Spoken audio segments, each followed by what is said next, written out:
Hello, good evening, and welcome to the Invictus Racing League. No assist. No assist. What year is this? IRL F1 Championship. My name is Gareth, and I am joined, as always, by Sab. How are you doing, Sab? Yeah, good evening. I'm okay. I thought we'd gone back in time briefly then, but no, we are here with the IRL F1 League tonight, the Canadian Grand Prix. One of my favourites here. It's very similar, I'd say, to last week's race in terms of the power circuit, and often you get to see some more interchangeable weather. So fingers crossed tonight we might see some of that, and we've got some returning drivers as well tonight. So hopefully we're in for a treat. Absolutely, and we are here at the circuit Gilles Villeneuve in Montreal, Canada, of course. Montreal, Quebec, a French-speaking part of Canada, or majority French-speaking. So I will say for everyone out there, bonjour et bienvenue à Grand Prix canadien. Ce soir, nous verrons ce gamer pour entendre son avance championnat. Je suis régent comme toujours pour ma Sab ami. Sab, est-ce que tu parles français? I cannot speak a word of what you've just said, but I'll say I'm okay. I'm happy. Whatever you said, I'm sure it was very good, whatever you said, and you've proper thrown me a curveball there. Well, Well done on that one. I'm sure that that will get torn apart, but I was racking my brains trying to remember some of my GCSE French, but there we go, yeah. But yeah, we are here, guys, for the ninth round of the IRL F1 League, and it said no assist, and I don't know why I slipped of the tongue there. I was looking back over some of the old stats earlier this afternoon, and that's why. But as always, it is Monday, so it's Sab and I in the commentary box, and we are here ready for what is set to be a fascinating race around the circuit that was built. It's a semi-permanent circuit built on the island of Notre Dame in Montreal, and it's a relatively we obviously went from Monza last week, long DRS straights, a lot of overtaking options, and this is another circuit that provides the same sort of options, especially into the first sector, Sab, where you've got obviously the long DRS on the exit of the final straight before the final two corners. There's a famous chicane, and obviously down into the first corner. So a lot of options for overtaking, but equally we often see the weather take a turn for the worse around here. So what are you expecting from this evening? Well, that is it. I just don't know what to really expect. If the weather does come, it can provide a whole different scenario for the guys. And like you say, the DRS sections in this track do provide plenty of opportunities. And I always particularly find down into the hairpin at turn 10 quite tricky as well. If you're following somebody quite closely, you can find yourself outbraking yourself quite easily down there and going deep, or sometimes even tagging somebody, and then that can lose all your momentum running up that DRS straight towards that final chicane. So the track, like I said earlier, it is very similar to it, but I think it provides a lot more challenges to the drivers tonight, and especially that middle sector as well, because they want to try and stick, because you've got a DRS zone in that middle sector as well, so you want to stick with those guys as best you can. It's often tricky though, isn't it, in that first section of the DRS zone in sector 2, where you can't really overtake down there, but it provides you the opportunity to stick close to the car ahead and have any opportunity to try and take them down the next DRS section as well. So tonight it's going to be tough, isn't it? You've got Harry and Gamer there battling it out, really slugging at it, but we've got VL Hercules back tonight, and I'm sure he'll be coming back, wanted to try and show us a bit of what he did last season, because this season's just not been his season, has it, unfortunately for him, and I'm sure he'll be coming in to try and make a point and prove himself that it wasn't just a one-off last season, and he still can fight at the very front. Yeah, absolutely. And you talk about Hercules coming back, and what does this do in terms of the championship? Because obviously Hercules, we know that he's often run at the front. Of course, last season took 6 wins in the IRL F1. So you've got this championship battle that looks as though it's going down between Harry and Gamer. Now we see Hercules back from 2 races away. So does this really kind of throw that cat amongst the pigeons when it comes to competition between the pair? Because obviously we've seen those two sharing the top 2 steps of the podium most races this season. So what does Hercules do now with this sort of reinvigorated feel that he's got back in the league? That is a good question. Hercules, I'm sure he can't really focus on Harry and Gamer. I can't say. I think he's got to just go out there and just do his own thing. He's still. His McLaren team is just there or thereabouts in the championship for the constructors title with Charlie, so they're a little off, but there's still an opportunity there for them to fight for that. So there is opportunities to fight for something for Hercules, and I'm sure Hercules will want to end this season on a high. He doesn't want to just go out on a whimper this season. Like I say, it has been tough for him, and I'm sure he himself, just for pride's sake, he wouldn't want to just end it on a low. So Hercules will be going out there, I'm sure, trying to get that pole position shortly and trying to go for that race win. But this then not only provides a headache for Harry and Gamer, but the likes of Scott and Charlie and anybody else who's around there. Sam as well. Sam Pepito, I think, has been one of the form guys this season outside of that championship battle. So this provides another headache for them. As you can see now, we're just loaded into the game and bright blue sky, so that suspect rain doesn't appear to be coming just yet. Well, you say that, but last time we were here, which was a couple of seasons ago, we started off with a dry qualifying session, and it rapidly turned intermediate. So, yeah, hopefully, I'm sure the drivers will be thinking it stays blue skied here above Montreal, but yeah, you never quite know. We ended up with a pole time set by Scopefield at 109.450, but we're expecting that to be absolutely smashed tonight. We're expecting poles to be in the 1.7s here. From we've seen some of the drivers in their testing periods setting times in the 1.07, so it's going to get quicker. We're going to get towards that 67-second mark easily, and yeah, plenty of action around what is a very interesting circuit here in Canada. It's a 260-meter run down to turn 1 from the P1 position, shortest, second shortest of the season behind Spa. Longest straight is just over 1.1 kilometres long. It's about 0.7 of a mile on the approach to turn 13. That's the final chicane before, of course, the infamous Wall of Champions. And top speed, they'll be doing around about 335 kilometres an hour. That's about 206, 208 miles an hour. DRS assisted down towards, of course, that final chicane. Full throttle, 67% of the lap distance. Gear changes around here. It's 56 over the lap distance, and that makes it a smidge over 1,960, over a 50% race here tonight. It's a 4.36 kilometre circuit, 2.72 miles, and it is 14 very and fast technical corners with a lot of quick chicanes, as Hercules, who's first out on track, will show us as he exits the final chicane pretty perfectly there, sets himself up for a flying lap in his first out, and the McLaren driver with probably with a bit between his teeth, with a little bit to prove after a couple of races on the bench. So, Sab, do you want to take us around the German's first lap here?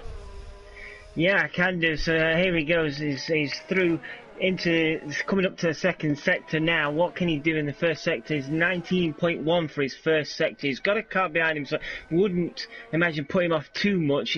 First DRS section here. DRS.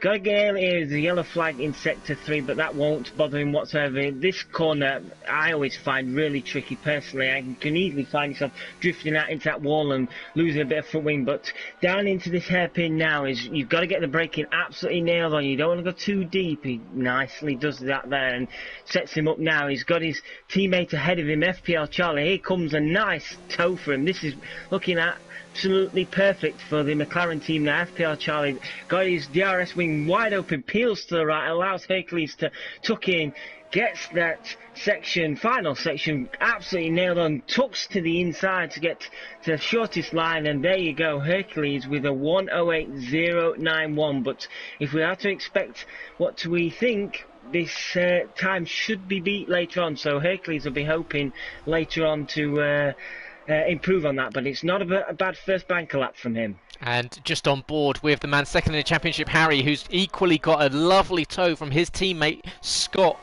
and Scott's going to peel to the inside and let Harry go around the outside. You can see, can he take the chicane and keep it on track? You saw he's in fact taken it much tighter than Hercules. Hercules using a lot of the runoff area. Harry comes across the line. It's only a 108.6, so way off the mark for Harry there.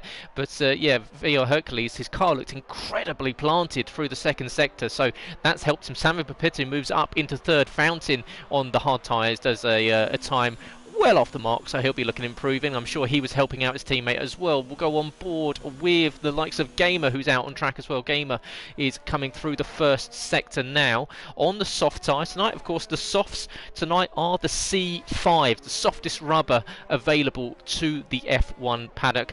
The mediums are the C4s, the hards are the C3s. Expect to see a mixture of strategies tonight. We're going to see a couple of one-stops, we're going to see a couple of two-stops.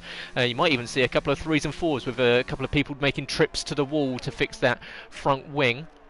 Gamer goes purple in the second sector, 40.4 in the second for the Renault driver. We'll see if he's got any help from his teammate Jumper Line. No, unfortunately not. Jumper Line a little bit further behind him, so not able to assist him this time. He's going to have to use that DRS stretch down the back straight and get it turned in nicely into the final chicane. Keep it out of the wall, which he just about does. It's a very deceiving camera angle as they flash past there. Comes across the line. It's a 108.110. Just a smidge away from Hercules in first position, but a decent banker lap for these guys.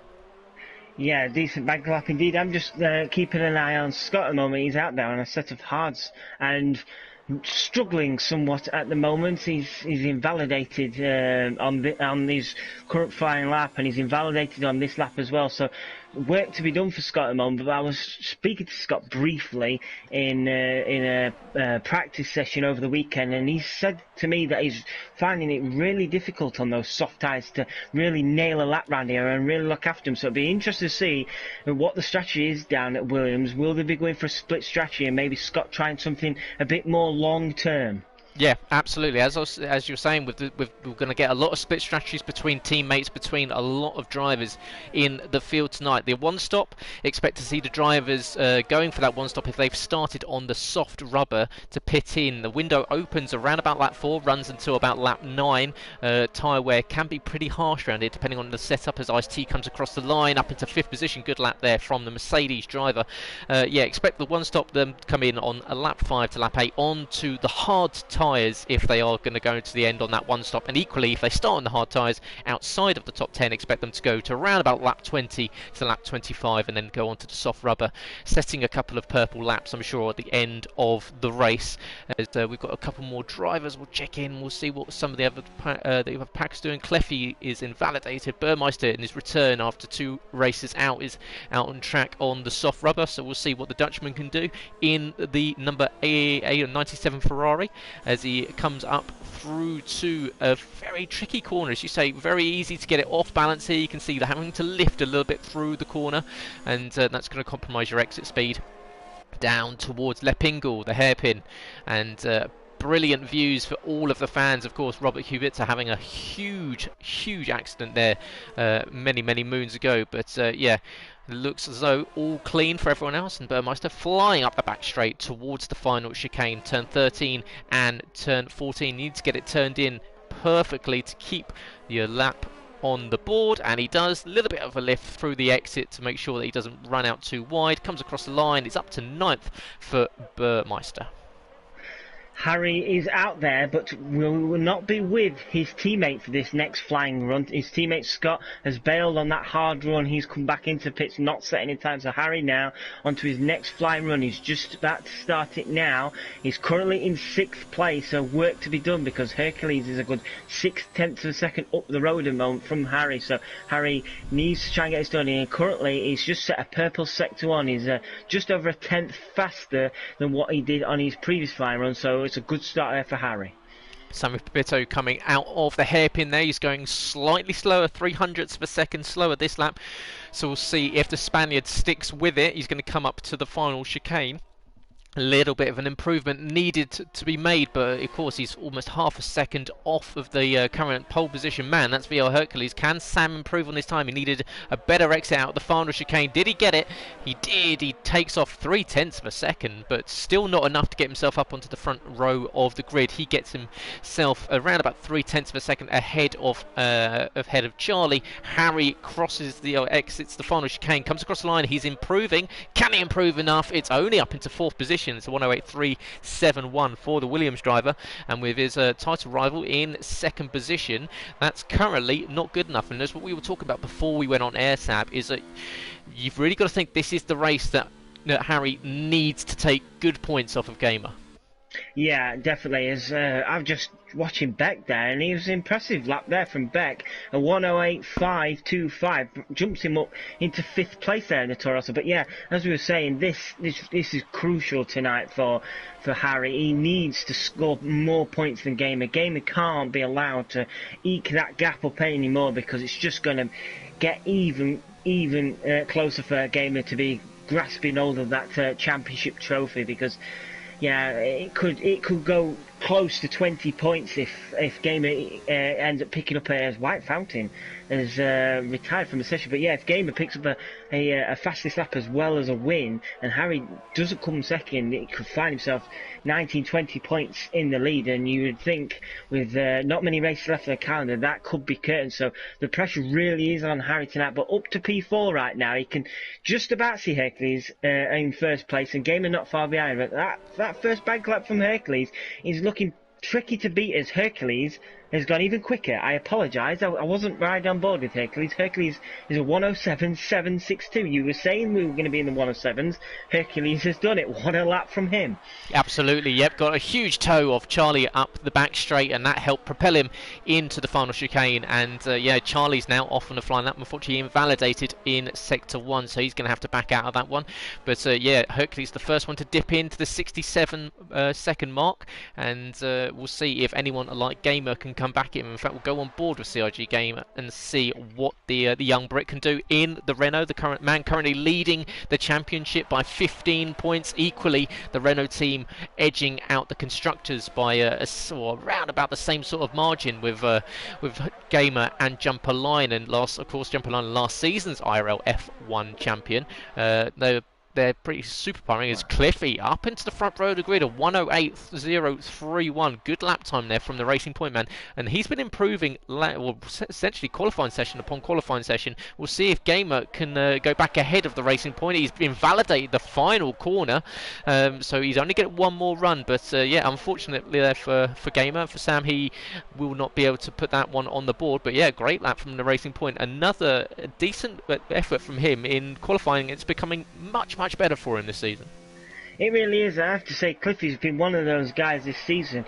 You just can't take your eyes off of him. He's been involved in some great battles, great overtakes, and he's since improved his qualifying, and he's starting to become a bit of a pain, a thorn in the side of the front-running guys. And CRG Gamer won't be too impressed that Cliffy has jumped ahead of him. And CRG Gamer will have all the pressure on him now after invalidating. And at the moment, Hercules, he's come back with a massive bang, hasn't he, right now? He has really set the benchmark with that 107.7 as we're going into about 6 minutes left on the clock. There won't be much time for another run soon, so these guys are all going to have to nail it on their final runs if they're going to get anywhere near Hercules.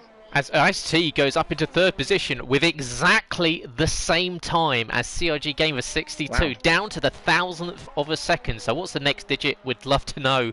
But Ice-T, great lap from him, up into third position. F1 Legend comes across the line, doesn't improve. He's down in 10th position. Lozak equally is currently last without a time. We'll see if anyone else is on circuit and setting a time. We've got Foxy Red. We'll go on board with the Alfa Romeo car, and he is currently on a 1:11.1, but expect to see that time tumble if he can get his way through this final chicane pretty much without too much of an issue, and it looks like he has. DRS back enabled for the Alfa Romeo, comes across the line up into 9th position alongside teammate Scopefielder, as those two share the 9th and 10th position, split by around about 200ths of a second.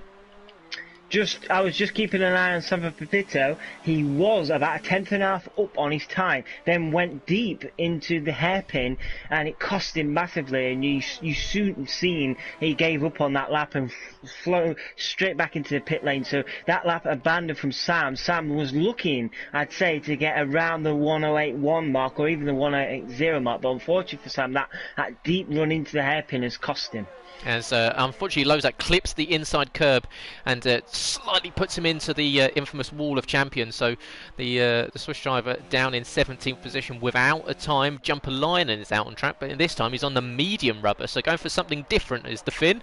And the man in the yellow car has the yellow tyres on, and he's going to see if he can improve on that 109.4. Even if he can dip inside to the top 10, that gives himself that strategy difference when it comes to the race. Of course, everyone having different ideas about what to do when it comes to the race. We're expecting dry weather for it, so these guys can go all out in qualifying and in the race. Jumpland bails into the pit lane at the end of that lap, not going to go for that lap.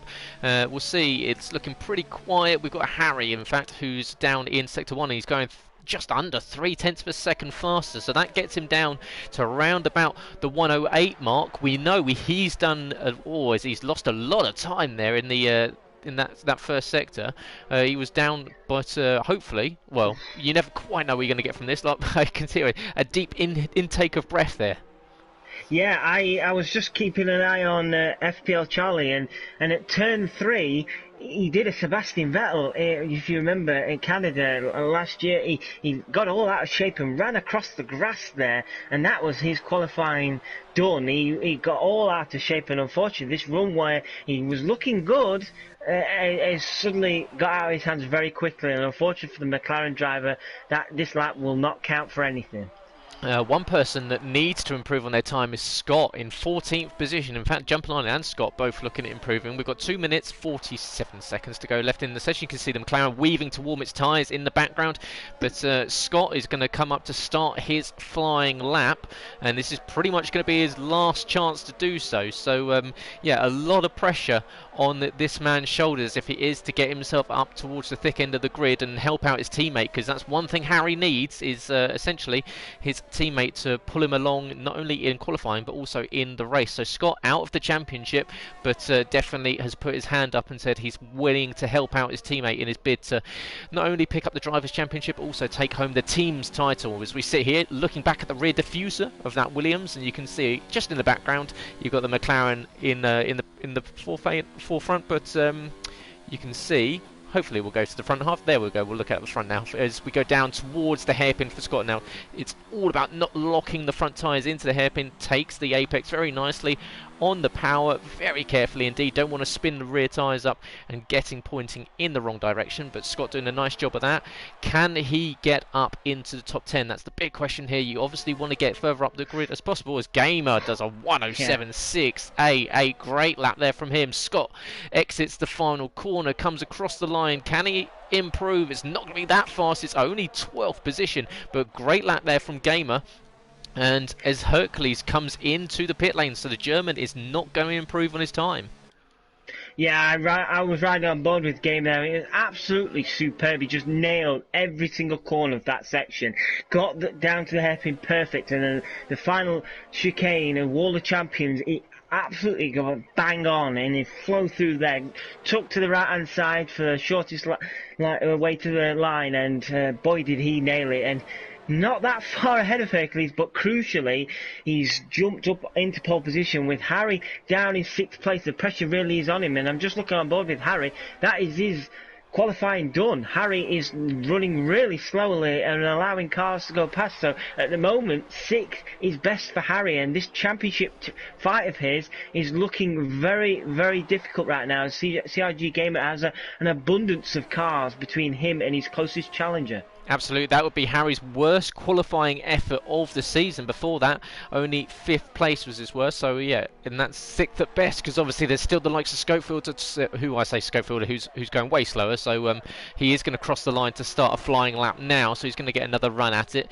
You can see Foxy Red's improving on his time. Does he manage to get through the final corner unscathed? He does. And the second Alfa Romeo is going to come across the line. We're just about to see time expire on the session. Foxy Red up into 3rd, immediately made 4th position by an improving Cliffy, but great lap there from the Alfa Romeo driver. We've got a couple of other drivers still out on track. Sam Pito's going fast. He's going just under 0.2 of a second faster. Gets a good exit out the final corner. What can the Spaniard do? Can he get himself up into the top? He can't. He just misses out. Stays in 6th, and that relegates Harry down to 7th position. Ice-T is sliding out of the corner, and he's whacked the wall. Unfortunate for the Mercedes driver. He was improving, but got a huge amount of oversteer steer on the exit of the corner, and unfortunately goes straight into the wall and bins it at the hairpin for good luck as well. So yeah, unfortunately for him, that looks as though that's the end of his session. Beck, another man that's improving, he's going 0.2 of a second faster. He's in 9th place, so looking to usurp Charlie for 8th position at the moment. Can he? Oh, as he just misses, takes the first part of the chicane far too deep. And unfortunately, that keeps him inside the top 10. In fact, Scopefielder matching his time now. So we've had 2 qualifying times so far this session that have been exactly the same as someone else's. So yeah, that shows you just how close some of these guys are. A 108.525 gets you 9th and 10th position.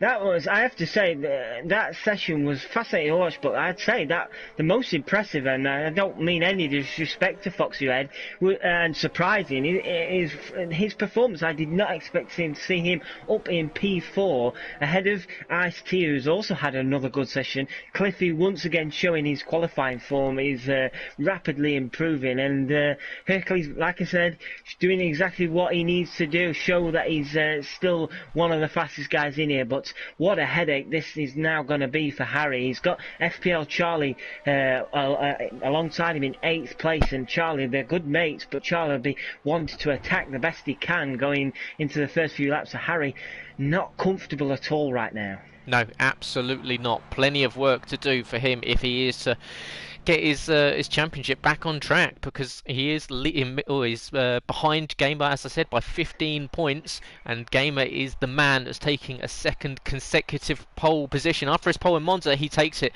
well, 107.688, just under 3/4 of a tenth faster than VL Hercules in the McLaren. Cliffy, good qualifying from the racing point once again in 3rd position. Foxy Red, great qualifying from him, 4th. I'm pretty sure that's his best of the season. Ice-T, another good result for him in 5th. Sam is in 6th. Sorry. Harry in 7th. Charlie in 8th. Scope in 9th. Beck, good qualifying from him in 10th. And then you've got Legend, Scott, TL44S, Lozak, Jumperline, Burmeister and Fountain way down the order. Another poor qualifying session for Jumperline. We've seen him make moves in the race, but yeah, he's really struggled. The qualifying results for so far for Jumperline this season have been 6th, 16th, 4th, 10th, 9th, 18th, 9th, 8th, and I believe that's what, 15th or 16th tonight. So yeah, it's really not been a season of qualifying results for the Renault driver. No, it hasn't. I have to say I'm a little disappointed to see it. I expected, after such a great performance from our champion last season, that we would see a stern defence of his title, and unfortunately it's just gone out with a whimper, hasn't he, this season. Unfortunately, it's just not been there for him, and hopefully going into the next season on the new game we find a resurgence jump line, because we know how quick he is, and just unfortunately this season's not been anywhere near what we expected from him, and it would have been great to see him battling alongside Harry and Gamer, but at the moment, unfortunately for him, he won't be keeping his crown for this season. It's just down to 2 drivers, but right now I think I don't want to put bad omens on Harry, but again, certainly has both hands just about within reach of that title right now. Yeah, absolutely. So it is looking more and more likely that CIG game at 62 is going to come back and not only take the IRL F1 Championship for Season 10, but also a couple of records with it, because he's currently sitting on one of the best win records in the in history of IRL. Of course, he's 62.5% win record here in IRL F1, so a remarkable feat from him so far. And then equally, wins in the season. He could easily overtake VL Hercules, who sits on 6. Gamer currently sits on 5, but we've got plenty more races left to go. 4 including this one after tonight. We've got one race in Silverstone, Singapore, and Monaco to go after tonight. So yeah, plenty of chances for Gamer to take more than 6 wins this season. And yeah, it's going to be a fascinating race. We're expecting, as I said, a dry race all the way through, and just enough time whilst the guys are readying up, just to let you know, guys, what's going on for the rest of the week. Of course, Monday night is always the IRL F1 League with Sab and I in the commentary box, and on Tuesday nights it is the Realistic Performance League. Tim and Malc commentating on that one, 8 PM as always here on the YouTube channel. Wednesday night is the IRL IRL, I can never say that, I can never say it, IRL F2 and F3 championships. 2 races streamed at the same time, 8 p.m. on a Wednesday. And then on Sunday, 9:30 p.m. kicks off our week. We start on a Sunday with the Xbox League. So if you can't join us on PS4, which these guys are doing this evening, make sure you join us on a Sunday night, 9:30 p.m. on twitch.tv for the Xbox League. And yeah, you can find out all about that by going to our socials, Invictus RL on Twitter, Invictus Racing League on Facebook and on Instagram, and of course going to the website invictusracingleague.com, where you can sign up to get yourself on the grid for F1 2020. And we're already taking applications and submissions for positions here in the league for F1 2020, which I'm sure we're all very much looking forward to, as we've got a lot of the drivers rounding the track on their formation laps. CRG Gamer, VL Hercules, Cliffy, Foxy Red, Ice-T, Sam Pipito, Harry, Charlie, Scopefielder and Beck round out the top 10. Then F1 legends Scott, TL44S, Lozak, Jumperline and Burmeister and White Fountain are your 17 runners tonight. Just outside the top 10, as always, I'd just like to give you the tyre information. F1 legends, front runners of the outside the top 10 is on a set of mediums. Scott is the only one on a set of softs, fresh softs on the outside, so expect him to be quick early on. TL4 Lozak, Burmeister and White Fountain also on mediums, with Jumper Line expected to go really long in this race on a set of hards. So expect Jumper Line probably to struggle early on in the race, but expect him to slowly make his way up once those hard tyres start to warm up. Yeah, absolutely. So yeah, it's going to be a fascinating race. As I said, watch out. There's several danger points on that pit lane entry. Same as Monza, it's taken at full throttle. So watch out for pit lane penalties coming up. Watch out for a lot of penalties flashing up throughout the race.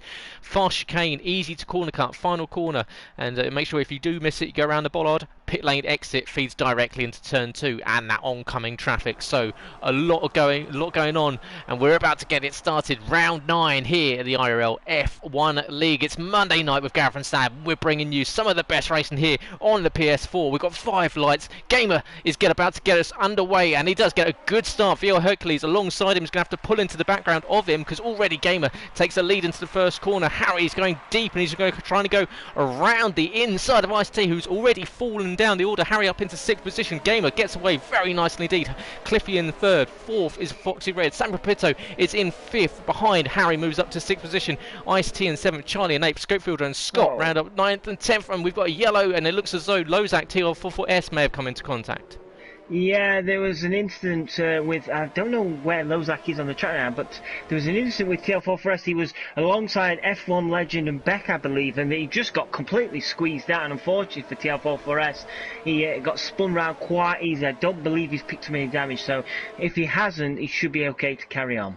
It looks as though we've got Scott in the background sending it down the inside of F1 legend, and Scott into 10th position. So the second Williams driver is looking at catching up to the back of his teammate. In fact, we're on board with Sam Pipito as he looks at the back of Foxy Red, but the top 2 are starting to already make a slight breakaway. VL Hercules and CRG Gamer are starting to just eke out a little bit of a lead over everyone else. You can see as Gamer comes across the line and starts lap 2, and he is taking the McLaren with him, and Cliffy equally just about staying with them before Foxy Red a second behind. But we are green on a blue flag there. That's a strange one to see, but we are green. Oh, as Gamer clips the wall there on the exit of turn 4, sorry. So yeah, he's going to have to watch out for that one, because you'll be lucky to not take a little bit of your end plates off your front wing. So Gamer already on the limit. Harry has had a good start, and he's currently getting a nice tow from Sam. Sam now applying the pressure on Foxy Red. Foxy falling away from this battle at the front at the moment, and Foxy will be hoping to just try and hang on the best he can, because Foxy Red is now down to 1.2 seconds, and once that DRS comes into play, as Foxy Red locks up into the hairpin, so he's struggling a little bit on those soft tyres, and Sam will be trying to do all he can to get past him, but he knows Harry will be there to try and get past him as well, because Harry needs to get his move on if he's going to try and get in with the action at the front. Here comes Charlie. He's going to try and go around the outside of Ice-T into the chicane. That's going to be brave if he gets that one done. He may have cut the chicane ever so slightly, as Hercules is fast lap 1:11.7 as he chases down Gamer. But yeah, Charlie great move around the outside into the chicane. Ice-T just about gave him enough space, and he can now chase up to the back of Harry. Sam, who is closing in on Foxy, ignored the blue flag, so we can see flashing in Sector 1. I believe that may just be a visual issue, but it shouldn't be too much of a bother, hopefully. But we have got this little train forming behind Foxy Red now, who's starting to fall off the back of the top 3. So Foxy Red, after that great qualifying session, is now got an incredibly long train of cars queuing up behind him. You've got a Haas, a Williams, a McLaren, a Mercedes, another Alfa Romeo, and then the second Williams all following behind. So these guys, much like we saw in Monza, we might see a pretty cool battle that we saw last week that unfortunately ended up a little bit in tears, but we saw a fascinating and exciting battle over that third place last week, expecting the same tonight. Schofield are all out of shape going out of the hairpin, and now this has allowed Scott to try and attack Schofield, the Alfa Romeo driver, under a lot of pressure now. Scott just quite out of reach there to be able to attack the Alfa Romeo for the position, but Scott really piling the pressure on now. He's in 10th place, he's made up 2 places as F1 legend pits early, so there must have been an issue there for the Red Bull driver. Yeah, it must have been. He is now on to a set of the hard tyres, so he's going to look to go long as the dirt is kicked up by the Renault of CRG Gamers. Hercules chases him down, but these two trading sector times, and you can see behind Samuel Pepito starting to get close, as he's going to get very close behind the likes of Foxy Red, and he's opening up the door for several other drivers. And behind Harry's got a really good run on Sam, and in fact he's up alongside of him, and Charlie's going to even think about following him through if he's careful enough. But there you go, Harry up the inside gets the move done, and he clears the Haas behind. Samu's now going to come under threat from Charlie, who's peeled into the rear wing of the Haas. He's going to go to the outside. Can he get it slowed down? Of course, no one wants to get involved in the championship battle. Sam is going to want to try and hang it around the inside. Charlie just about giving him enough room on the inside line, as they're going to go side by side up the back straight. You can see both with DRS, but Charlie pulls back into the slipstream, gets a little bit of an extra toe. Can he send it up the inside? Not quite close enough, but he's going to get it restarted, I'm sure, as he rubs up against that wall of champions, leaving tyre scuffs down the side of it. But he's got a decent run on Sam into the first corner, as you can see a puff of tyre smoke emanating from Harry's tyres as he gets close to Foxy Red for 4th position. But Harry really starting to struggle now. He's already 5 seconds off the leader.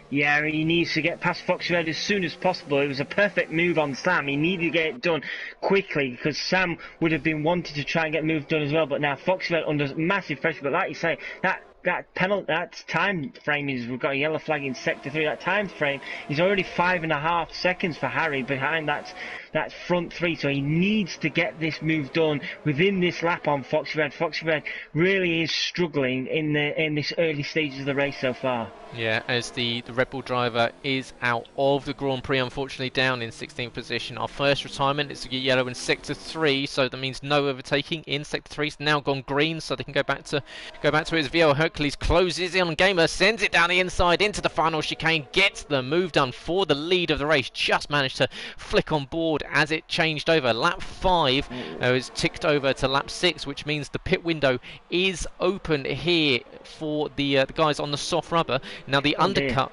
we've got a lot of movement with some of the drivers down the order. Foxy Red has lost it. I don't know what happened, but Foxy Red has lost it at the Wall of Champions. I don't know if he hit the Wall of Champions. He's got no front wing, and he was facing the wrong way on the start-finish straight. So unfortunately, Foxy Red, he was under pressure from Harry. I didn't quite see the incident, but fortunately Foxy Red now has got to make his way around the circuit with no front wing, and that's just disaster for the Alfa Romeo driver, because he had been having a good race. Despite him struggling, he was having a good race. He was indeed, and we've just seen a very nice move indeed from Scott Bugner, as he sent it between the gap of the Haas and the Toro Rosso to take the position away from White Fountain up into 9th, but Betkian up into 7th position now. So yeah, good start from the Toro Rosso driver, and he's now got Scott behind him, and these two no stranger to each other in the last few races, so we'll see how that unfolds. But yeah, as I said, the pit window is open, and it's Gamer that's gone first, and the pit window here is very strong for that undercut. You can get almost a second of lap out of the undercut around here. So Gamer is the first one to utilise it. Into the box comes a lot of drivers in together, flooding in now. They've seen Gamer into the pit lane, and that's released via Hercules. Cliffy, White Fountain stays out there. Obviously on the mediums, you can see everyone else there has everyone else on the softs has come in off of the apart from Foxy, who's I'm sure about to box. But yeah, Cliffy and Hercules electing to stay out, and behind them, everyone else on the medium tyres is obviously carrying on. They will be going for the next few laps or so, and we'll see if they go for the medium to hard strategy or if one of them elects to go for a two-stop. As we've got, Burmeister goes around and gets right in the way of the two Renaults and the Mercedes, and that's opened up almost a three-wide jumper line and gets out of it and allows his teammate through. And in fact, CRG Gamer pretty much worked that perfectly. His teammate got out the throttle, let his teammate go through, and equally TL44S obviously caught out by that as well. So Gamer, 2 free positions there. Yeah, oh dear, Hercules with a 5-second penalty, and you pointed that out early on. It's really easy to pick up a penalty, and there it is. Hercules has picked up that penalty, but I was about to say Gamer's going to find it difficult with his teammate at TL44S ahead of him, but that was a gift for Gamer, and Gamer now ahead of the Mercedes driver and the Renault driver, and with Hercules still in the pit lane, only just coming out now. Hercules has surely lost the position to Gamer. Here comes Gamer around the corner, and oh no, Hercules just about gets out ahead of him, which is crucial for him now, because now he needs to get his skates on. With that 5-second penalty over his head, he really needs to try and build up a lead now. With Gamer, I thoroughly expected Gamer to steal that position off him, but no, it wasn't quite enough, was it? Just 0.4 of a second in it, as Gamer almost nearly hit the wall there again. So Gamer really pushing the limits of this track. I think Gamer did tag the wall there. You heard the thud of the left-hand tyre hitting that concrete wall there. So lucky not to pick up from wing damages. We've had time penalties rolling in for White Fountain, Charlie and Scott. So plenty of 3-second time penalties.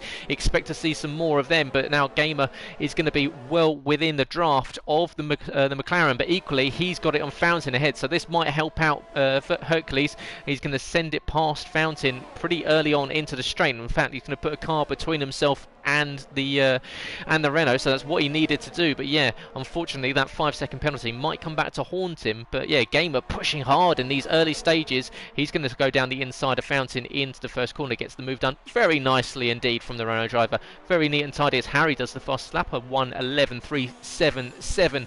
He's in 8th position at the moment. Plenty of movers and shakers left to go. We've got 4 drivers obviously haven't pitted just yet. Obviously Cliffy still out there on the soft rubber, so that's very brave of him extending this first stint. Yeah, it is indeed. You'd imagine surely he's going to be coming in any time now, because that time is dwindling very fast. It was around the 13-second mark, and it's already down to 12.5 seconds. Just keeping an eye on Harry. Harry putting the pressure now on the Ferrari driver Burmeister, and in the end, it was very comfortable for Harry there. Harry getting up into 7th place now. His next target is John Polan, and the teammate of CRG Gamer. He's 2.3 seconds up the road. As Sam Pito thinks about sending it up the inside of the Ferrari into the hairpin, thinks better of it, and obviously DRS detection just before the hairpin, DRS activation right now as Sam opens that flap in the rear wing, and we'll get a lovely bit of extra speed down the back straight towards the final chicane. Should be able to easily peel up the inside of the Ferrari. In fact, Burmeister is going to fight with him, and he's not giving up the position whatsoever. Of course, he doesn't need to. These guys are on completely different strategies, but it doesn't mean that he needs to yield the position whatsoever. But Sam sends up the inside, cuts the corner. Burmeister still holding on to the position, holding up, and that's going to allow Charlie as they're into the wall. Burmeister and Sam tag, and that's put Burmeister out of the race. Unfortunately, the two did not go into one, and we're under VSC for what was, by the looks of it, Sam not willing to give up the outside line, and Burmeister not willing to give up the position. Unfortunately, when carbon fibre meets concrete, and it's the concrete that usually wins. the biggest benefit that was for FPL Charlie. I was right on board with him as that happened, and the door just opened firmly for him as both Burmeister and Sam collided. And like you say, neither were willing to give up that position, and in the end, the wall decided their fate. Sam, I believe, still is on the track, but with significant front wing damage, so Sam will have to definitely come in, and you would imagine now Sam, who, like I pointed out earlier, he's been in a good form outside of the challenges for the championship, and unfortunately it's going to be a long road back for him tonight now if he's going to score any points. It is indeed. There's in between all that chaos, Cliffy came in, made that stop. He's out in 4th position behind White Fountain, but way off of this battle now between VL Hercules and CRG Gamer. These two look set to lock horns over the rest of the race, and by the looks of it, everyone electing for that, or these guys electing for the 2-stop strategy. It looks as though White Fountain, TL44S jump a line, and might be going for a 1-stop strategy. So we'll see how that pans out later in the race. Do we see, as we've got a yellow in sector 1, we've got jump a line and falling down the order. Yeah, I just flicked to it as well. I think Jumperlinen has hit the wall somewhere. He's running very slowly. It looks like he's got significant. He's lost pretty much all of his left side of his front wing. There's nothing there. There's only the right side left. So the Renault driver also having trouble out there now, and he'll be struggling to get back as well. That car looks terrible to handle, and that has also helped Harry out. Harry was in the pursuit of trying to close in Jumperline, and Harry now up to 6th place, but he's under severe pressure from FPL Charlie. FPL Charlie will get the DRS on the Williams driver. Harry will not need this headache right now. He wants to be pushing forward rather than looking back, and Charlie now trying to see if he can put any pressure on that Williams driver nicely through past the wall of champions. Now Harry defending all he can really. Charlie not going to make it easy for the Williams driver, but unfortunately for Charlie, he's just a bit too far away, and we've got TL44S just ahead of this small back row who's struggling somewhat on 11 lap medium tyres, and you'd imagine he's going to start to hold up these two. Absolutely. These two, good friends off the track, vicious rivals on it, so don't expect Charlie to give him any quarter when it comes to helping him in his bid for the Drivers' Championship. Charlie's already said that he wanted a podium out of tonight, and in fact, look at that TL44S getting out of the way, so deciding that he's not in this battle, he's on a different strategy, so gets out of the way of Harry and Charlie, so a perhaps smart play there from TL44S, not letting himself get embroiled in a battle that wasn't really his, and that's allowed Harry and Charlie to scamper up the road, and behind we've got TL44S now having Scofield and Scofield and Ice-T, closing in on him, and Scofield gets the move made on him by Ice-T as he gets all out of shape on the curb, lucky to keep in a straight line, and it looks as though both have got DRS, so we'll see if Scope can come back at the Mercedes driver, who's now closing in on his teammate, peeling left to right, trying to find a position into the pit lane. Comes TL44S, and that releases his teammate and Scopefielder. So no changes made. So Charlie is still hounding the back of that Williams and essentially pushing him around. Almost a little bit of bump drafting down the back straight there to push his friend along, but it's all, you can see the man chasing down the Williams. You can see the dirt being kicked up by the man currently second in the championship, and he'll be desperately hoping that CRG Gamer has an issue later in the race, because you've got to think CRG Gamer has got the race currently in the bag with Hercules, with that 5-second penalty added to his next pit stop, that CRG Gamer needs to be picking up some penalties, because at the moment Harry way down the order and will be falling out of contention for this IRL F1 championship. Definitely, and just talking of Hercules and Gamer, crucially for Hercules, he has broken that DRS toe from Gamer, so Gamer now 1.6 seconds behind Hercules, so Hercules starting to stretch his legs somewhat as we see now a three-way battle between Harry, White Fountain and Charlie, and unfortunately for White Fountain on those older medium tyres, couldn't really answer anything to these two, and White Fountain loses 2 places, but FPL Charlie now on the attack. Can he go round the outside? This would be a very brave move, but it will put him on the inside as Harry slams the door shut there on Charlie, and Charlie reacted well there, otherwise the pair of them could have been wiped out, and Harry being quite aggressive with his defending, but I think just about fair enough there. Yeah, just about gave him enough space, but of course this is getting tasty, isn't it? These two friends battling on track, and you've got to think if it comes to blows and it all comes to tears, it's going to be somewhat special, and there's going to be fireworks going off. So yeah, Harry is going to be under that or behind the visor, and you can be sure that it's probably getting fogged up with the amount of sweat that he's going to be thinking with just don't send it, don't send it, don't send it, and it looks as though Charlie may have backed off a little bit there just to compose himself and get ready to go again. He's going to, of course, be in DRS as Ice-T gets past Fountain. Fountain's starting to fall back, yet to make that stop, of course. The last driver to start on the same tyres that he's on, but the Belgian driver in 7th, he's not had the best of seasons whatsoever, so he'll be looking at picking up some points tonight, and we'll see. It looks as though it's a pretty clean get through for the chicane for those two drivers there, the Williams and the McLaren, two, of course, very incredibly famous constructors in F1, and they are being represented by Harry BR25 and FPL Charlie tonight, and they're putting on quite the show when it comes to defensive and offensive driving. So these guys pushing to the limit to get the moves done, but unfortunately it's way off the pack because Hercules leads by 1.7 seconds to CRG Gamer,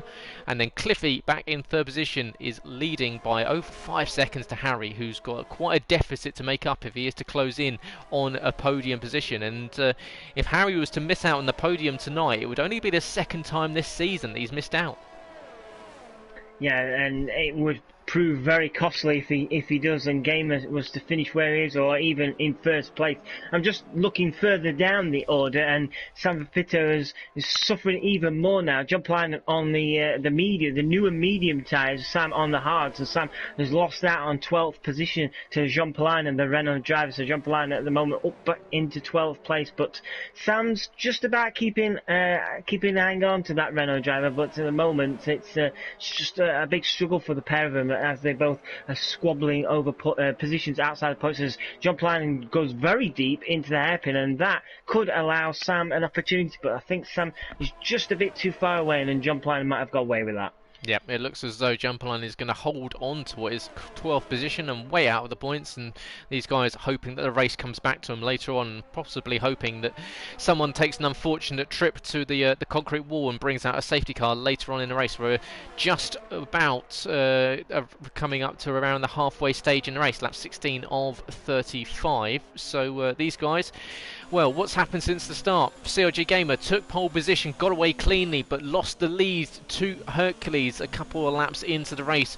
Hercules held on to the race lead throughout the pit stops. It almost went the way of CRG Gamer with the undercut, but unfortunately, it looks as though a mistake for one of the Ferraris may have slowed him up on his out lap, and cost him the chance of really pushing. So that meant that CRG Gamers had to stay behind Hercules, and he's fallen out of DRS. Behind Cliffy is in 3rd position. Harry, after starting way down the order in 6th position, is closed up a little bit towards his turtle rifle, is now in 4th, but off of the podium. He's got FPL Charlie for company in 4th and 5th position. Behind, of course, you've got Ice-T, started well, he's down in 7th, Schofield in 8th, Beck having a good race in 8th position, Fountain is 9th, he's just made a stop, TL4 for S in 10th position, and outside the points you've got Scott, Jumpline and Sam, and equally Foxy Red. So what, 4 race winners previously outside of the top 10.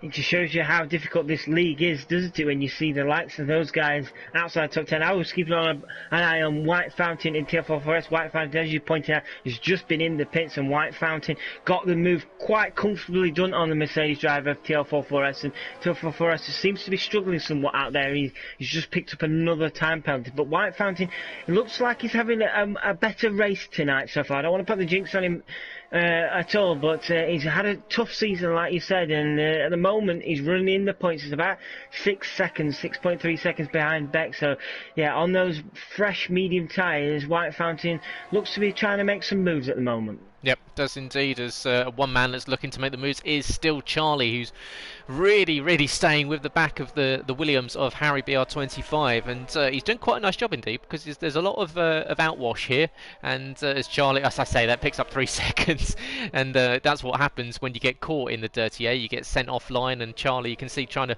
break the toe, trying to cool down the engines, cool the tyres ever so slightly, and having to follow Harry lap for lap here, and it's going to be hurting his tyres. Of course, that hot air coming off the rear of that Williams will be overheating the tyres in the McLaren, so they'll be wearing even more than Harry's. And although Harry is doing the job of effectively punching the hole through the air down all the straights, Charlie will be getting all that nasty, dirty hot air coming off the back, and the exhaust fumes. I'm sure he's getting splutters of oil across his visor, and as Beck picks up 3 seconds to his name there, and yeah, you can see Charlie not quite close enough down the back straight to get a move done.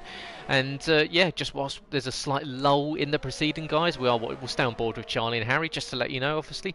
If you are enjoying the race tonight and you're watching on YouTube, why don't you subscribe if you're not already? Press the red button and ding the bell to be notified every time we go live with a new video. And if you're enjoying the stream tonight and you're enjoying Sab and I's commentary, make sure you press the like button. It really helps us out with getting videos recommended and push forward to new audiences. So yeah, I'd love to set a target of getting 15 likes on this video. So if you're enjoying it, press that like button below, and of course, as I said, subscribe to be notified when we go live with all new videos, which is throughout the week, Monday, Tuesday, Wednesday, and of course uploaded we have highlights of all the races, and of course the race is streamed live on twitch.tv for the Xbox League is brought over to YouTube. So plenty of content, as Scott picks up 3 seconds, for you here at IRL throughout the week.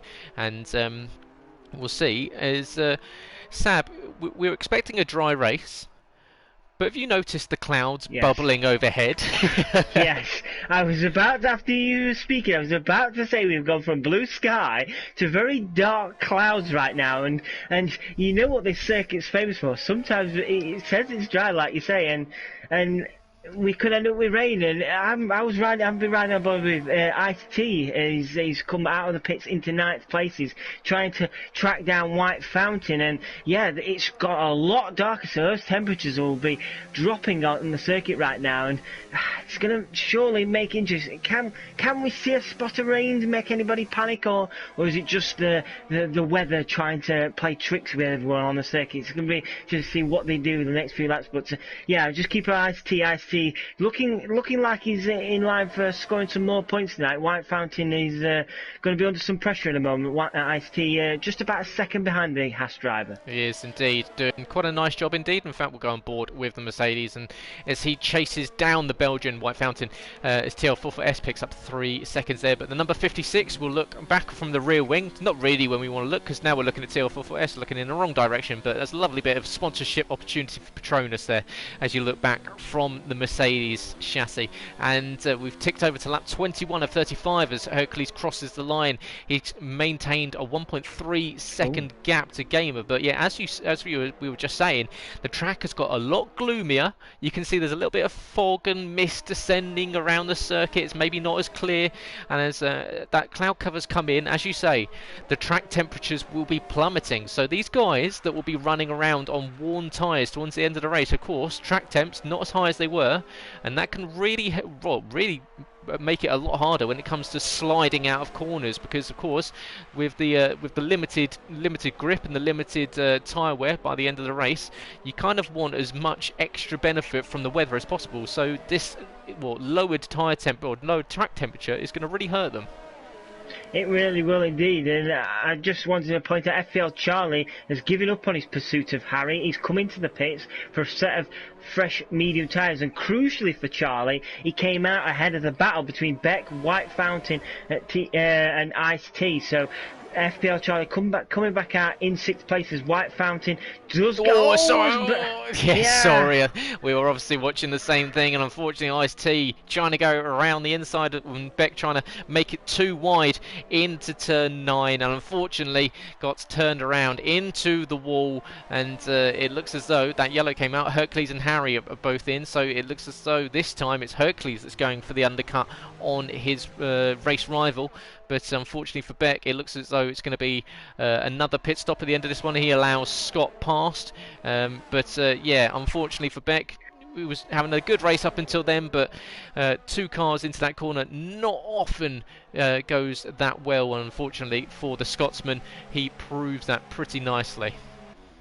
Yeah, you just like to hope there was a bit more patience there, because there would have been a more opportunity to overtake down to the hairpin and the run up to the final chicane. So you were just hoping that there might have been a bit more patience, but White Fountain and Beck and Ice-T so eager to get their moves done. Unfortunately, Beck comes out the worst, but all eyes now will be on Gamer, as Gamer into the pits nice and early on the brakes to make sure he doesn't pick up that 5-second speeding penalty. So that was crucial for Gamer. He didn't want to pick up a silly time penalty. He knows at the moment the race is in his hands if he can stay within 5 seconds of Hercules, as Hercules now is coming down to the final chicane.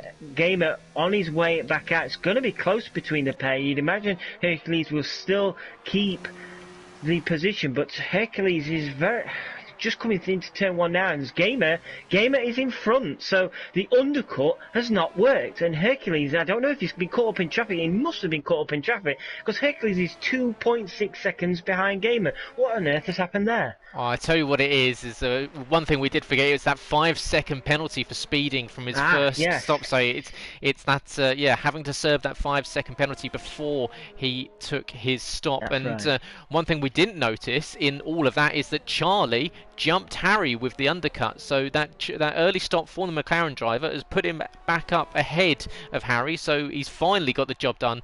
Unfortunately, it's in the pit stops, so Scope picks up 3 seconds, but yeah, now it's Harry's turn to chase down the McLaren, so we'll see what Harry's got in his locker, because of course he needs as many points as possible, because although it's now a straight fight between CRG Gamer and Hercules for the win, Hercules has got a 2.5 second gap to claw back between himself and the Renault.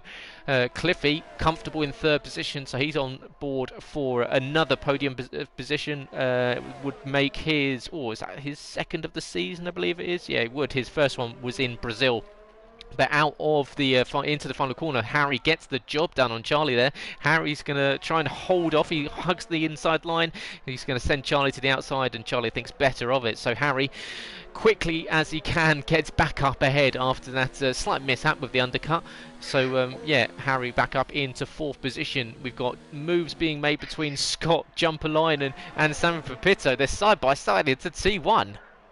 Yeah, Scott almost lost it at the World of Champions. The car was all out of shape, and it allowed John Perline to retake the position on Scott. Scott had already got the move done on the Renault driver, but Scott just could not get the car under control and just about held on to it, and that allowed John Perline to pounce and take that position back. But Scott, eager as ever, trying to get that position back, and this is now allowing Sam in on the action as well. But John Perline and Scott don't appear to be giving up on this battle right now. Scott is trying one round the outside. This would be very brave around the outside, and John Perline make sure he doesn't do anything about that. And Sam right now just keeping a nice watch on this battle as they are squabbling over 10th place. And I believe Scott leaves some white Pirelli paint on the exit of that concrete wall as he exited the fast chicane at turn 8 and turn 9.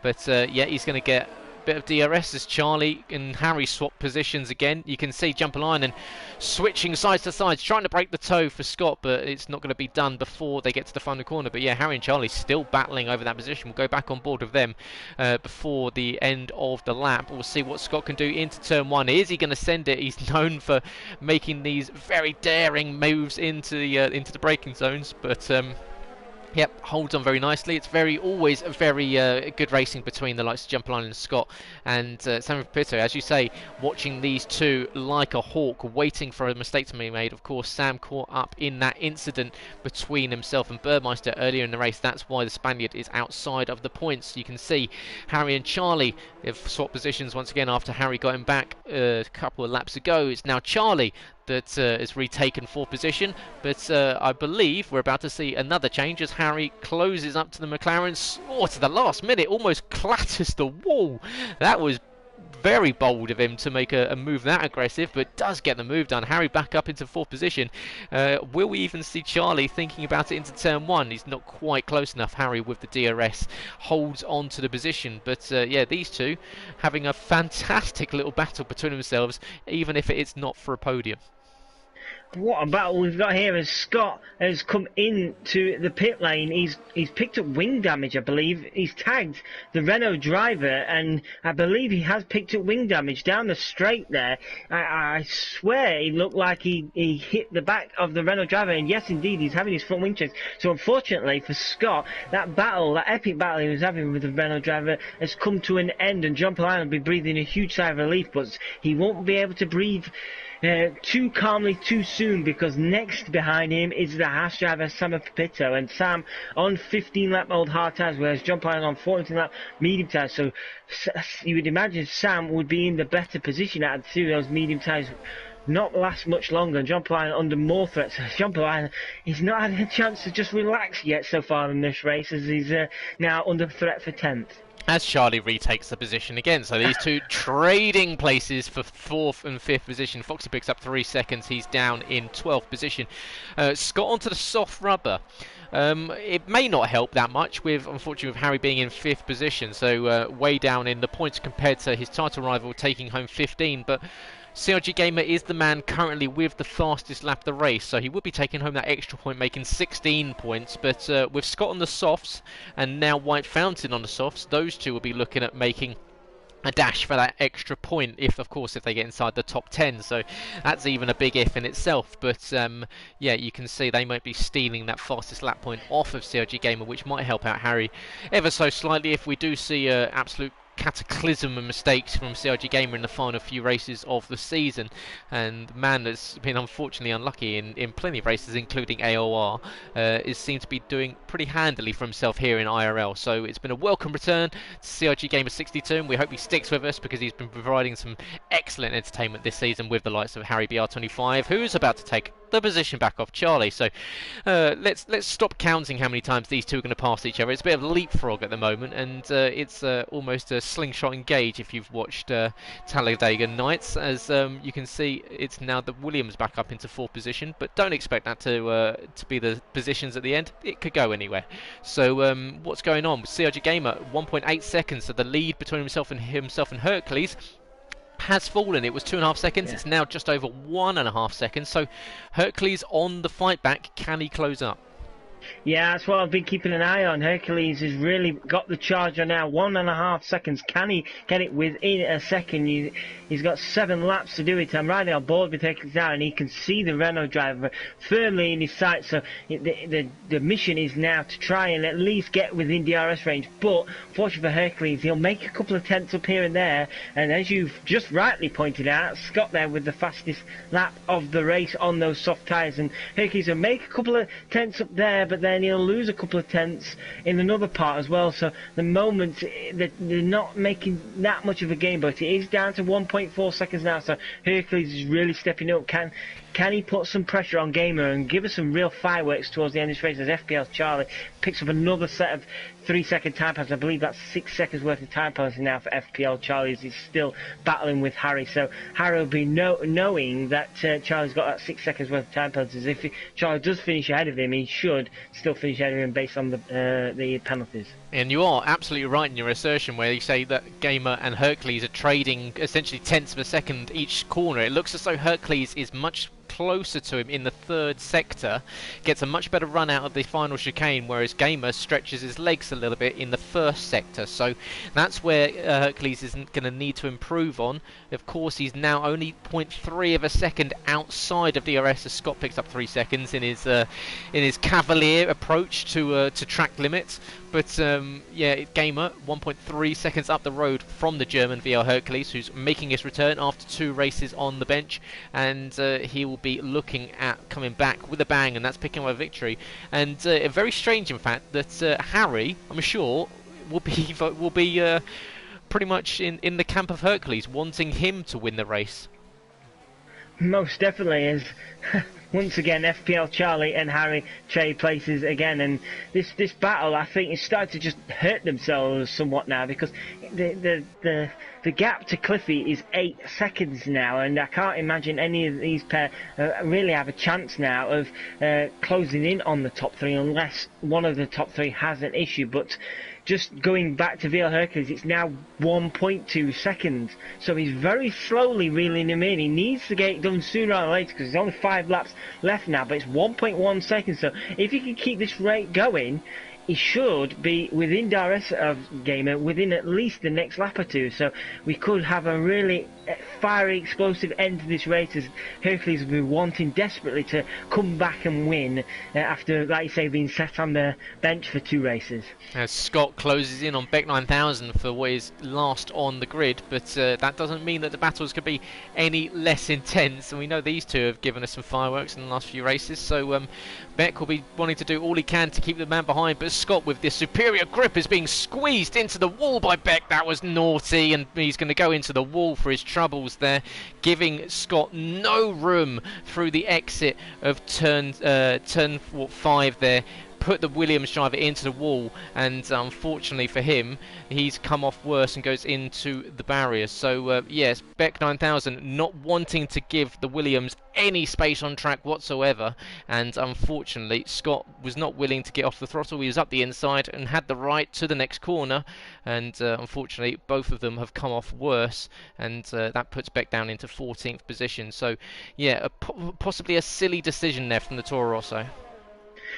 Slight mistake from Hercules just before the hairpin had to get off the throttle, and it lost him at least 0.2 of a second. He was just about within the DRS range of Gamer as Beck picks up 5 seconds of speed and pit lane. Yeah, Hercules was just about within reach of the DRS section as, oh, there we go. That is absolutely crucial of the night.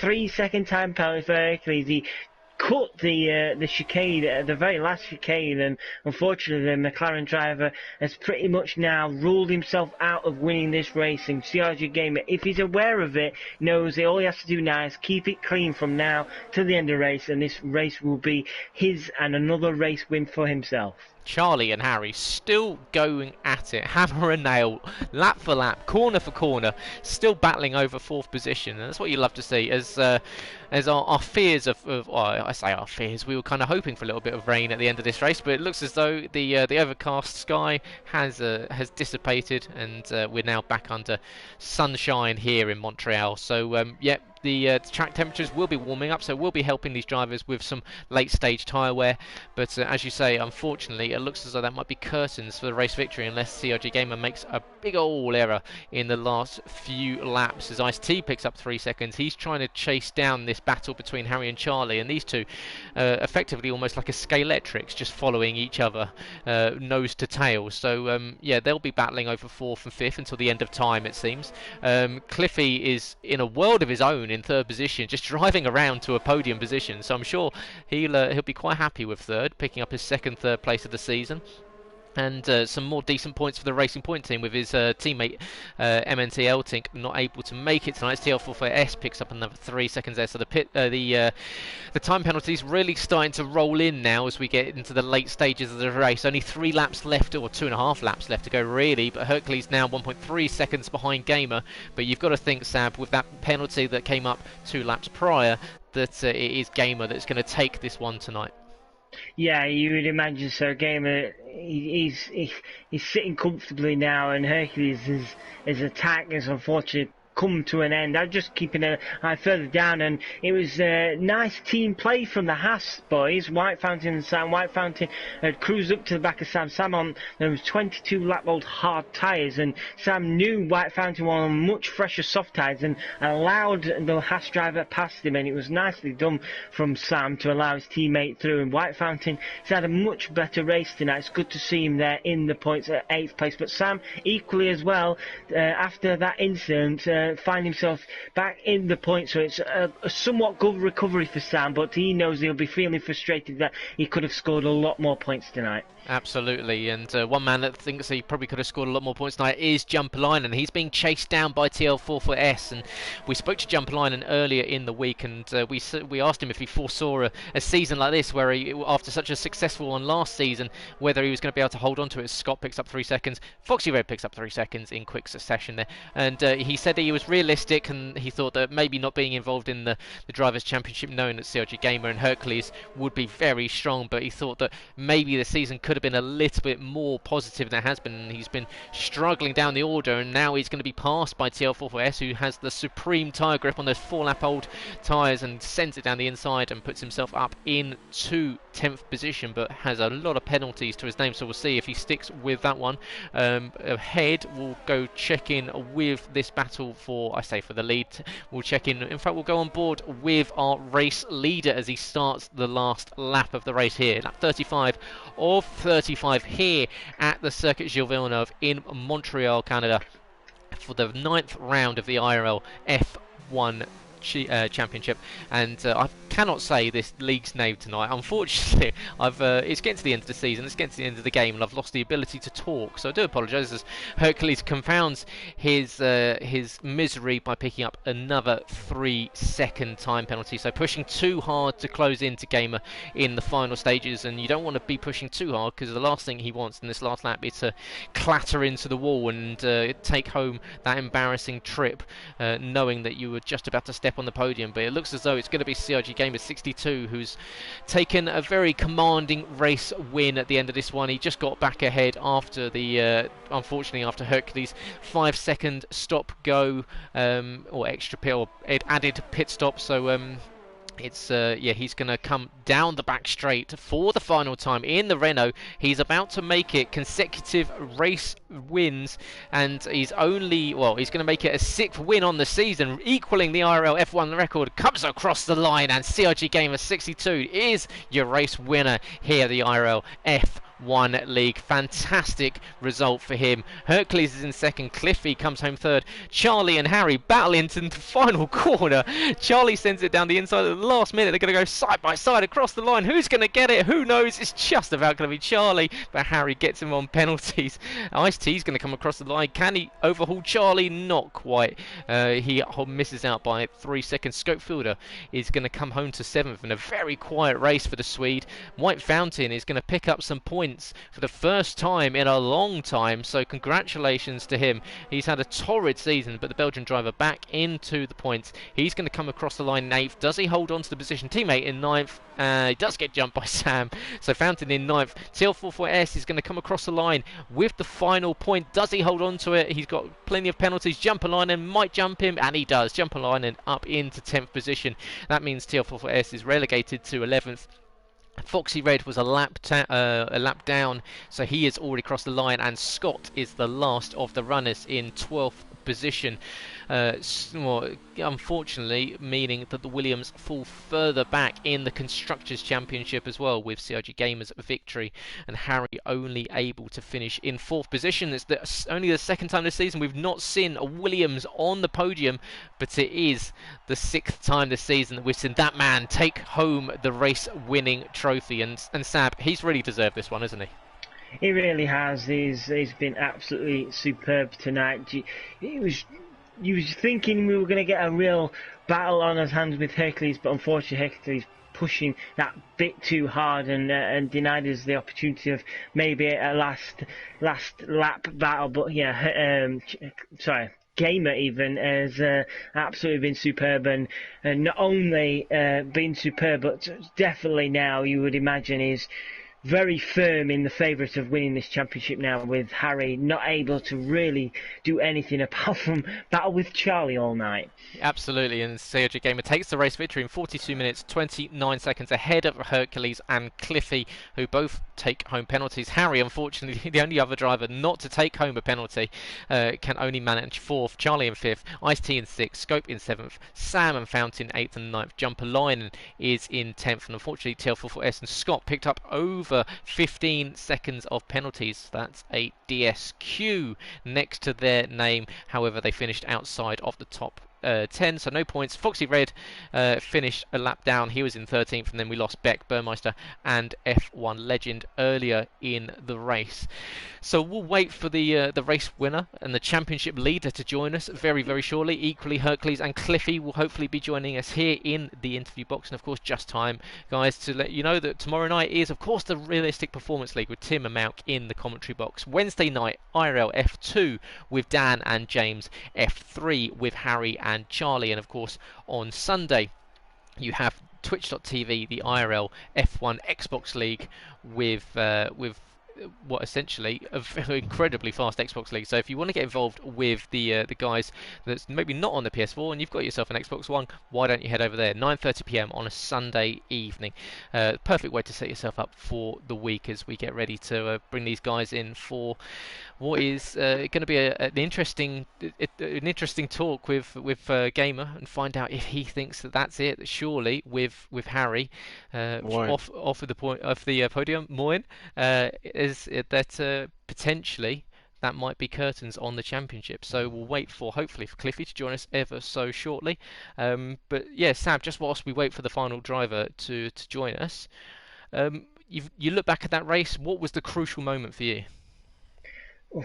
I'd say for Gamer, seeing Hercules picking up that 5-second penalty and coming into pitch second pit stop, having to sit and serve that 5-second penalties, allowed Game to get through and ultimately control the race from there on. I think if that 5-second penalty wasn't picked up early on, we might have seen an even closer battle and maybe even a Hercules win. Hercules looking very fast this evening, but ultimately just pushing a bit too hard towards the end, wasn't he, at the end? I don't believe we've got Cliffy still in. I have sent him a few invites, but we haven't got him right now, so I don't know if you want to try and get the questions underway, and we'll see if we can get our third place man in the box with us. Yep, of course we'll kick off with Gamer. Congratulations, Sam! Fantastic win for you once again. That's the 6th of the season, equaling the record here in IRL F1. It's actually held by the man that finished in second position. A strange race for you because it seemed as though Hercules may have had the pace in the early parts of the race, but obviously that penalty came back and he just couldn't quite get to the end of that one. So yeah, pretty much that's all you needed to do is just keep it clean as you did, no penalties. Yeah, for sure. I mean, at the start of the second stint, I obviously found out that Hercules had that 5 seconds, but I was very surprised actually at how quick he was. I mean, he completely broke the DRS on me. I thought it was definitely going to be a struggle, but without that 5 second, I don't think I would have had a chance, to be honest. So it was definitely a challenge, this one, and obviously the 5 second helped. But even at the end, I mean, he was catching me. The gap was about 1.1, 1.2 seconds for the last like 10 laps. It was very it was close, and I was just trying to hold on to not let him in the DRS because he was really quick in a straight line, I noticed. So yeah, but thankfully got the result I needed in the end. Bit of fortune on my side obviously for the penalty, but yeah, that's racing I guess, and it's good overall. Yeah, I mean, yeah, it was a fantastic race from you. Kept it clean and, as you say, did exactly what you needed to do. And it was a fascinating watch, especially in that last stint where both of you were essentially just trading sector times, and one of you would be eking out a tenth of a second. At that time was coming down and down and down. And yeah, we thought it might get to that sort of DRS level, but unfortunately Hercules picking up a second penalty late on kind of scuppered that one. But you see, Harry, I think for the first time you've joined us in the interview box, and Harry's not here, so he finished in 4th position, so that's a big point steal for you in the championship. So you've got to think that it's in your hands now, really.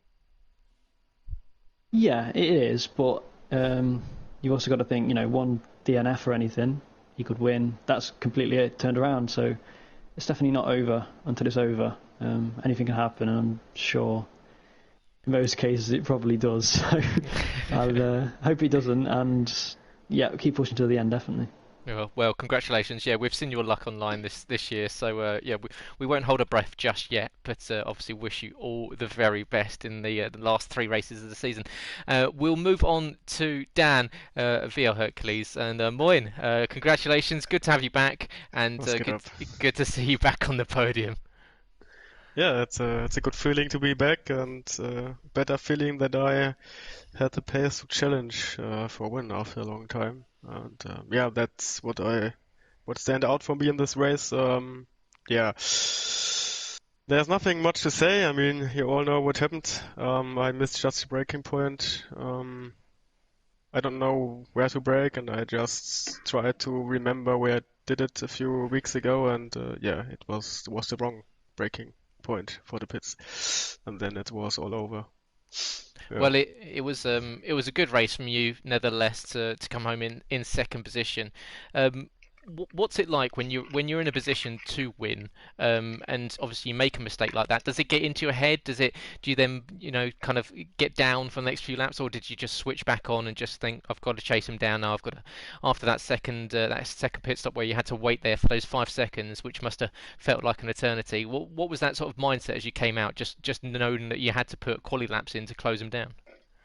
And the first few laps I was really relaxed because I don't know if he got any penalties or if he maybe has a 5 second penalty. And then after the pits it was like 2.8 seconds. And then I was like, okay, maybe he gets a penalty. So I tried to close the gap slowly or hold it under 3 seconds so he has to push and maybe get a penalty, and then I'm first again because I knew it will be 10th after 10th per lap and really hard to close down. And then yeah, the last 5 laps he still had no penalty, and then I went for more risk, and this wasn't paying out. Yeah, but I wasn't raging or something. Was just relaxed and tried to figure how I can still win it.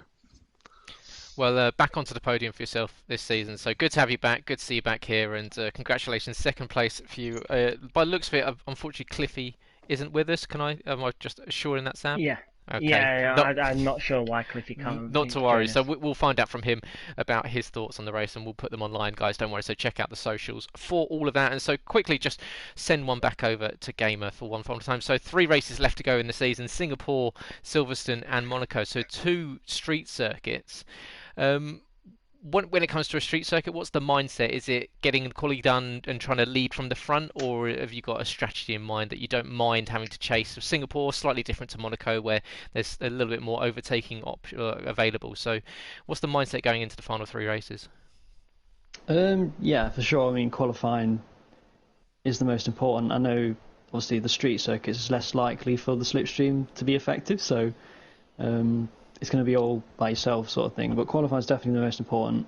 As you said, Singapore, obviously, you can overtake. It's not easy, but you can.